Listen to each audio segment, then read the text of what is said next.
Welcome to Grandpa Hill's True Stories. These stories are for my children, my grandchildren, and all children. What are you laughing about? And what do we have to do first? Take a seat, everybody! Very good. I have 1, 2, 3, 4, 5, 6 grandchildren. Six grandchildren. Let me count again. 1, 2, 3, 4, 5, 6. Okay. Oh, we won. No. Okay, so with That's true. Okay. this is 6 of our 23 grandchildren. 8. And I'm sitting here with those 6 grandchildren. They're going to listen to the story. And their mother, one of the mothers, and Grandma. Grandma's here. She has 23 grandchildren too, the same 23 that I have. This is a story about a time I did something that I teach my children and my grandchildren to never do. And I did it. Uh-oh. Yeah. Okay, so this is the story. This took place in 1989 in December. So your mom, it was a little bit cold. Your mom wasn't born yet. Your dad wasn't born yet.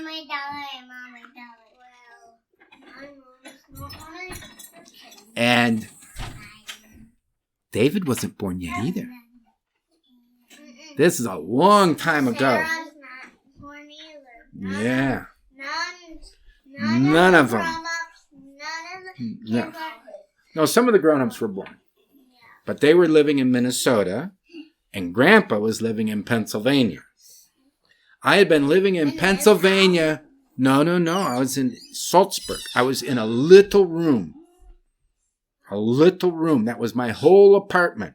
I had a room so small that in the room I had the stove and the bathroom and the bed and the table and the refrigerator. And it was all in one little room. That room wasn't even half as big as this room. It was a one-room apartment. When I'd lay down in the bed, my feet would stick out and they'd almost hit the table. And when I'd step out, Where are we? this was a little room above the Saltsburg Supply Company in Saltsburg, Pennsylvania. How old are you? How old? Oh, that's a good question. I guess I would be 33. 33 years old at the I time. thought you were going to be 6. No. This isn't a child. I did something I taught my children not to do. Oh, so And- wait, were your children born? Yeah, some of them. But 4 of them. Not my dad. That's right. He's number 6. So, I'm in this little room, and it's cold. And it's December. And I'm in a different state. So I'm also lonely because I'm not with Grandma at all. And I'm not with my other children at all. And it was terribly cold. Do you know how cold it was? No. It was -4 degrees. -4 degrees in Pennsylvania in December is unheard of. Wait, that was a really, really, really long time ago. Yes, but I did not expect it to be that cold. And I did not think it was fair to be that cold after I had decided to move to Pennsylvania where it would be mild winters. Because in Minnesota, I knew it would be cold. But even in Minnesota, in December, it usually wasn't -4. It was starting to get down to the teens and maybe 10 degrees, but not -4. So I'm really cold. I have the stove turned on, trying to heat my little room, and there's ice on the window, and it's really cold. Do you have Yes, a dear. blanket? Oh, I had lots of blankets, but I was still cold. Wait, did you have blankets on you? Yeah, but it's a different type of cold. You have to realize that when you're alone, you can feel a lot colder than you even really are. So I was also sad. So So this is what I did. This was the bad thing I did. What? You ready? Yeah? I was cold, and I was lonely, and I felt like I had been tricked, and that I had made a bad decision, and I called Grandma, and I did that thing that I tell you guys not to do. What? I whined. You know what whining is? When you come up to Mommy and say, I want, and this is terrible, and someone did this, and all this stuff. That's what I started doing. No. Yeah, I started doing that to Grandma. What? I told her how cold I was, how lonely I was, and how I had made a terrible mistake, and I went on and on and on. I didn't let her say anything, and just like you do when you whine. Grandma listened very well, and when I was done blubbering about how bad everything was, what do you think she did? Came over. Pardon me? Came over. No, she's 900 miles away. I don't know. She couldn't come over. She wasn't going to comfort me. What could she do? I don't know. Yeah, what do you think? Well, where? Do you think she put me on the cry step? No.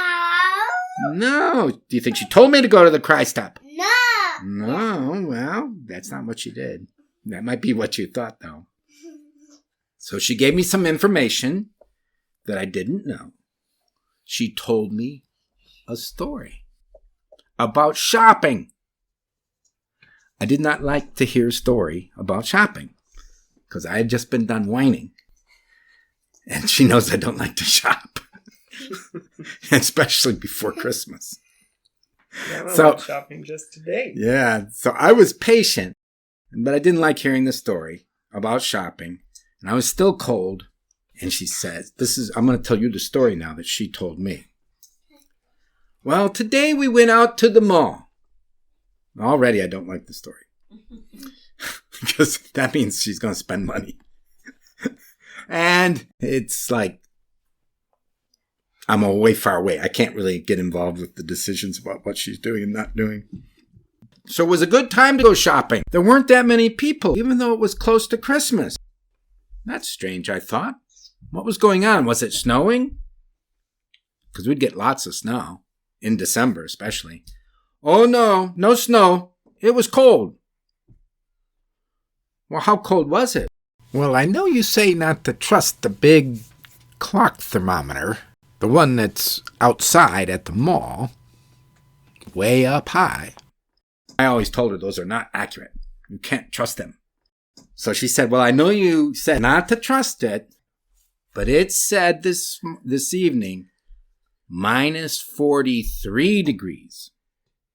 That means 32 degrees to get to freezing, 32 degrees more to get to zero, and 43 more degrees after that. That's how cold it was. And that is really, really cold. Colder weather than I had ever been before in my life. And I wasn't even in it.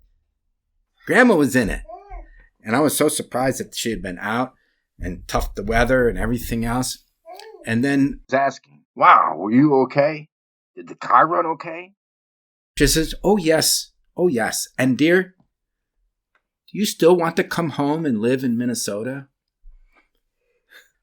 I was quiet for a moment and said, no, dear, I like the weather here. I was just so surprised. And honey, I am so sorry for whining. Will you forgive me? Yes, dear, I forgive you, was her answer. I love you, Mary. I love you too, Don. Stay warm. Goodbye. And that's the story. Yeah, the puppets can go now, but do you think that I should have been whining? No. I was losing it. Do you ever lose it? You don't lose it anymore? You don't start whining to your mommy or daddy? Oh boy. Lauren must do the whining for you then. No. We need to have a little discussion. And I guess Gorf can lead the discussion. Should we talk about being cold? Do you ever get cold, Gorf? No, I don't really want to talk about being cold. No. Come on. Just don't do it. No, I you- want to talk about dogs. Oh, about Jaws? This is a discussion about whining. Now, this is really going to be hard. All of you children that have these puppets on your hands, sometimes you whine. What should you do? I'm whining. I don't want to stop. You were whining right then. What if... Whoa. Yeah, Marshmallow, you were whining. Marshmallow, Yes, Gorf. Grandpa whined, and that was wrong. Yeah. But he realized he was whining, and he apologized, and asked for forgiveness. Marshmallow, Yes, Gorf? I know why Grandpa's children don't whine. Really? That's great. If you tell Grandpa's audience, then they will be happy, and they might not whine anymore. You could tell me, then I won't whine anymore. What is it? What was Grandpa's secret? Was it the cry step? No, I will tell you. And the listeners, Grandpa found out as a little boy from his mom and dad that whining did not work.